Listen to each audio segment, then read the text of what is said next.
Alors voilà, on a une image qui est là, et en fait, à cet endroit-là, il y a deux choses.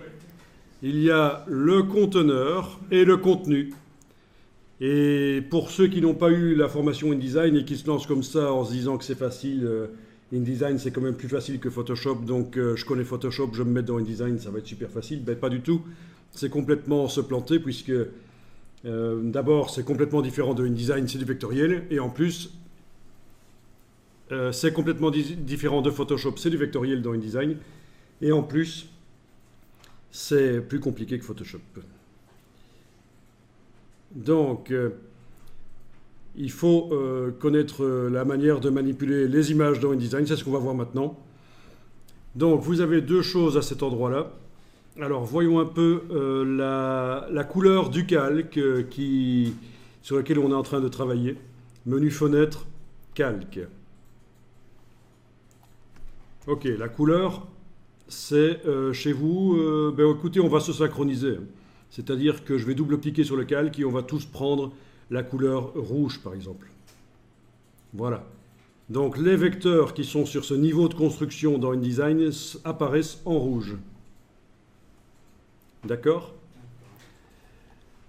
Quand je vois le bloc image en rouge, ça veut dire que je suis sur le conteneur. Si je prends maintenant la flèche noire et je double-clique sur lui, la couleur du bloc passe dans une couleur inverse, c'est dans ce cas-ci du cyan. Ce sera toujours le principe. Raison pour laquelle ce n'est pas une bonne idée de choisir du gris comme couleur de calque, parce que quand on double-clique, ça reste gris. Et on ne voit pas si on est en train de travailler sur le conteneur ou sur le contenu. Mais donc là, c'est assez clair. On travaille là sur le contenu. Si je clique à côté et que je reclique une fois sur le bloc, je travaille sur le conteneur. Je double-clique sur lui, c'est le contenu. Je clique à côté, il est désélectionné. Je clique sur le cercle central ici, je passe directement en édition de contenu. C'est ça le cercle central, permet de passer directement en édition de contenu sans devoir double-cliquer. Ok. Eh bien, on va double-cliquer pour travailler sur le contenu, sur l'image à l'intérieur de son bloc.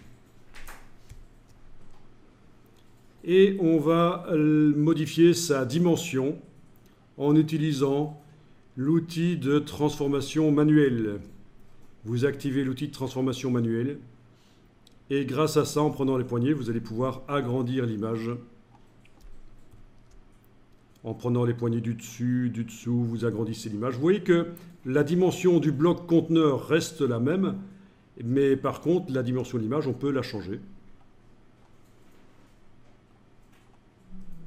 Ok ? Et évidemment, là, les proportions ne sont pas du tout conservées. Donc, je vais faire CTRL-Z plusieurs fois jusqu'à ce que ça revienne en place.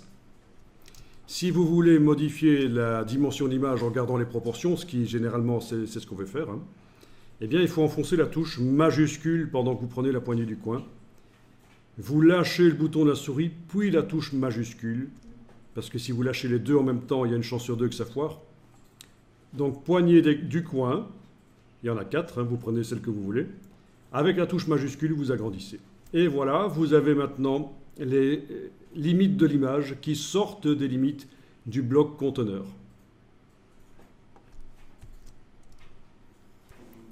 En prenant une poignée du coin avec la touche majuscule et la touche Alt, vous faites un redimensionnement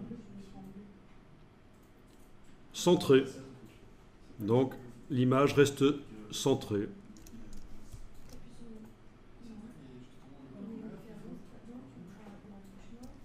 Alors là, je suis en affichage aperçu, mais si je me mets en affichage normal, je vois à la fois le conteneur rouge et le contenu en bleu cyan.